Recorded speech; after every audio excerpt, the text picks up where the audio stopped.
akan kita lihat bahwa semakin ke timur itu semakin ramai ya, semakin ramai sekali ini. Nah ini kelihatan ada rombongan juga yang jalan kaki ini. Jumpa lagi dengan Om Bun Channel. Mudah-mudahan semuanya dalam keadaan sehat dan tetap semangat. Dan bagi yang baru saja menemukan channel ini, jangan lupa subscribe-nya dulu ya. Nah Sobat OBC, sekarang saya ada di Buk Ngeremang, di Jalan Dandeles, tepatnya di sebelah baratnya Jembatan Pandan Simo. Nah saya akan melewati jalan buntu, jadi jalan JJLS yang buntu ya, yang ke arah Jembatan Pandan Simo. Nah ini saya sudah sampai di sebelah timurnya Buk Ngeremang ya. Nah kalau ke arah kiri sini, ini sampai ke perempatan Cangaan, yang nanti akan tembus ke jalan Jogja Wates ya, Jogja Wates, tapi melalui selatan, melalui Bantul, atau jalan Brosot Wates ya. Nah ini saya melalui jalan buntu, tadi di rambu-rambunya ada rambu-rambu dilarang masuk ya, atau dilarang lewat, maksudnya ini karena jalan buntu ya. Tetapi jalan ini tambah ramai sekarang karena banyak sekali warga yang berolahraga dan warga yang sekedar apa ya istilahnya berwisata, wisata baru ya, yaitu di sekitar Jembatan Pandan Simo. Nah ini terlihat di depan saya tuh banyak warga yang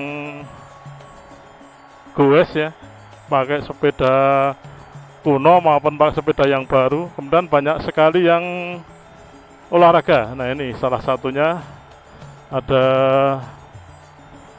remaja yang sedang berolahraga. Kemudian makin ke timur makin banyak ini. Ini betapa ramainya di daerah sini ya. Ini menunjukkan antusiasme warga dalam menyambut fasilitas baru, yaitu Jembatan Pandan Simo yang sebentar lagi mudah-mudahan dibuka ya. Nah tapi kalau Jembatan Pandan Simo itu sudah dibuka, area olahraganya tidak bisa sebebas sekarang ini ya, karena yang sekarang ini relatif sepi, karena di timur sana jalan buntu ya, belum terhubung ya dengan JJLS yang ada di Bantul.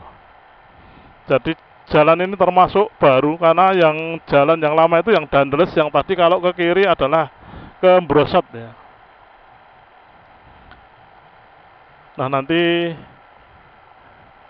akan kita lihat bahwa semakin ke timur itu semakin ramai ya, semakin ramai sekali ini. Nah ini kelihatan ada rombongan juga yang jalan kaki ini, ada 3 orang. Kemudian dari arah sana, arah utara juga berdatangan ya. Sekarang ramai sekali di sini. Ini adalah jalan JJLS ya, bukan jalan Dandeles ya. Ini adalah jalan JJLS yang terbaru. Yang terbaru itu nanti yang arahnya ke Jembatan Pandan Simo ya. Ini bisa kita lihat mobil ada juga, tapi mobil itu tadi dari arah desa ya, desa di sebelahnya sini ya, di sebelahnya selatannya jalan JJLS ini ada desa Beduyo ya. Itu kelihatan ada desa Beduyo yang nanti kalau ke selatan terus sampai ke Trisik, Pantai Trisik. Di sebelah selatannya dia ada pantai yang namanya Pantai Trisik ya. Nah di sebelah Jembatan Ngeremang tadi ada pantai sebetulnya ya. Pantainya itu namanya Pantai Siliran. Dulu sempat populer itu Pantai Siliran itu, tapi sekitar tahun berapa gitu. Kemudian terus sekarang lebih banyak untuk tambak ya, tambak udang dan juga untuk pertanian. Tapi seandainya Pantai Siliran itu dihidupkan lagi, dipadukan dengan lahan pertanian, tambak udang, mungkin akan lebih menarik juga ya. Karena menjadi objek wisata yang beda. Jadi intinya objek wisata itu berbeda dengan yang lainnya, itu kan akan menarik.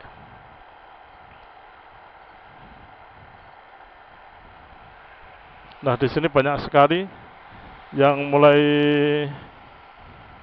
melakukan aktivitas ya, olahraga. Kemudian ada juga yang ke sawah ya, ada juga yang ke sawah. Di sekitarnya sini adalah sawah atau lahan pertanian yang cukup subur di sini.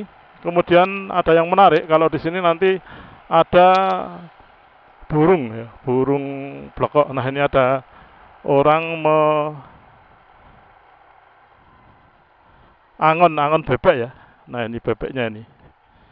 Ya, kita lihat bebeknya ya di sini.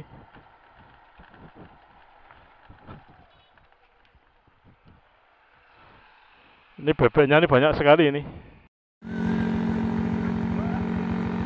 Nah, ini jumlah bebeknya banyak sekali, ada puluhan ini ya. Mungkin ada 50-an ini. Ini sedang dikasih makan. Tadi bebek-bebeknya ini bebek petelur ya, seperti ini ya. Karena di angon itu biar dia makan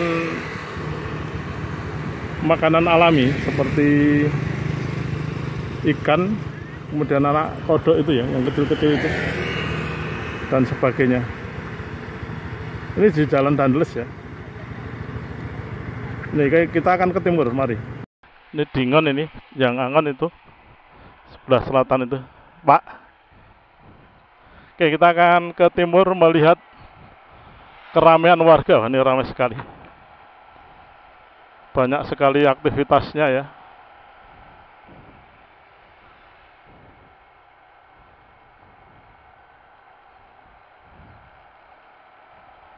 Makin ke timur makin ramai di sini. Oke, nanti kalau ada yang bisa saya tanya ya, saya wawancarai.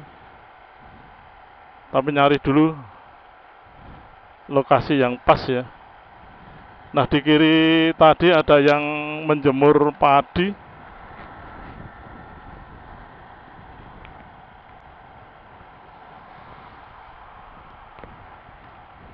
Oke, sementara saya akan terus berjalan ke timur. Nanti kalau sempat saya akan menerbangkan drone ya. Jadi di depan sana itu sudah batas dari jalan pendekat Jembatan Pandan Simo.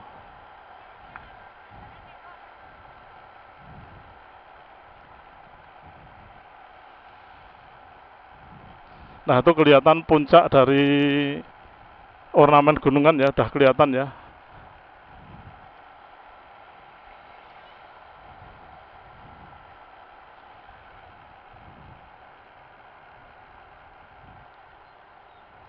Makin ke timur makin banyak nih.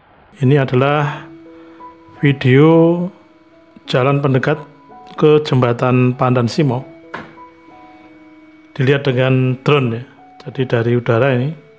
Kemudian di sebelah kanan kirinya itu adalah persawahan. Yang mana persawahannya ini ditanami padi ya, kebanyakan. Dan persawahannya ini cukup subur.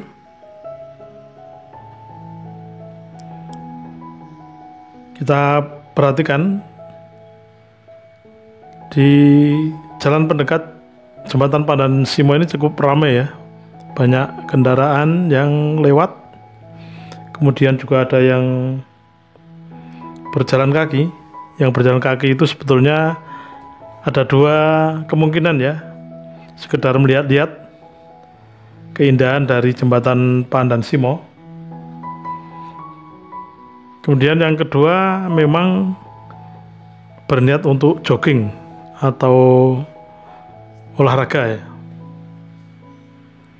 Ada juga yang selfie di situ. Ini kelihatan sekali megah ya. Jalan pendekatnya saja seperti itu, kelihatan lampu tiang-tiang lampunya ya.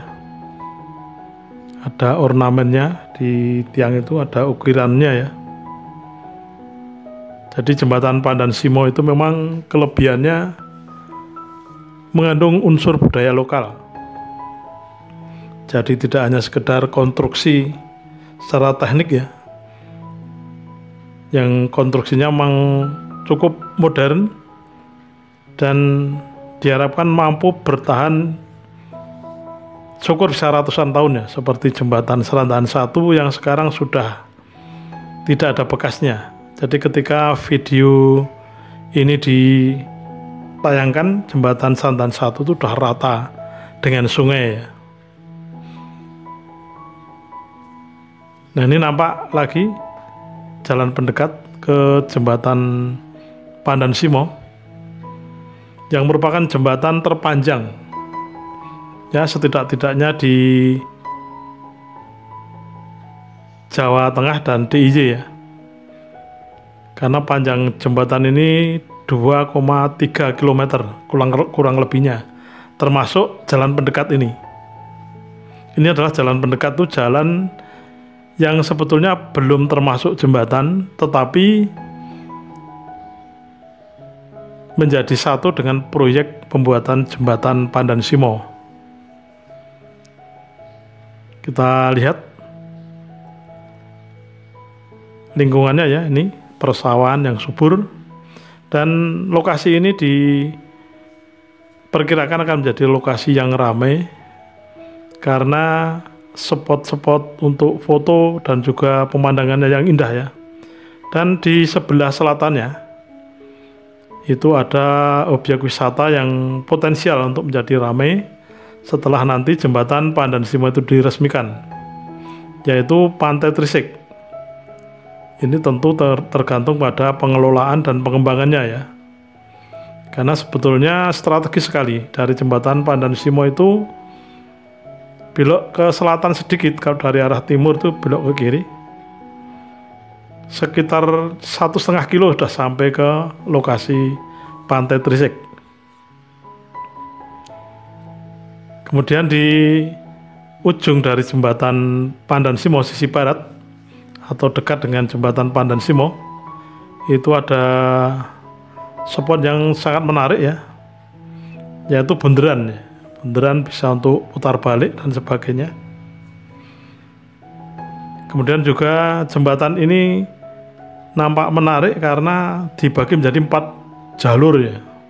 Nah, seperti ini pemandangannya, 4 jalur, yang 2 jalur itu untuk kendaraan bermotor, mobil dan motor. Kemudian yang jalur paling luar, jalur kiri paling luar, dan jalur kanan paling luar itu untuk pejalan kaki. Nah, kelihatan tiang-tiang lampunya ya, nampak megah dan indah sekali. Ini menjadi kebanggaan bagi warga Yogyakarta khususnya ya, karena memang jembatan ini ada di daerah istimewa Yogyakarta yang membentang di atas Sungai Progo. Jadi jembatan ini sangat dekat dengan Laut Selatan, sehingga dirancang dengan berbagai macam kelebihan seperti tahan abrasi, tahan gempa ya, karena di dekat jembatan ini ada pusat gempa, yaitu Sesaropa, yang jaraknya mungkin sekitar 2 kiloan dari jembatan Pandan Simo. Sehingga jembatan Pandan Simo ini dibuat atau dilengkapi dengan LRB, lead rubber bearing, yaitu komponen untuk peredam gempa ya.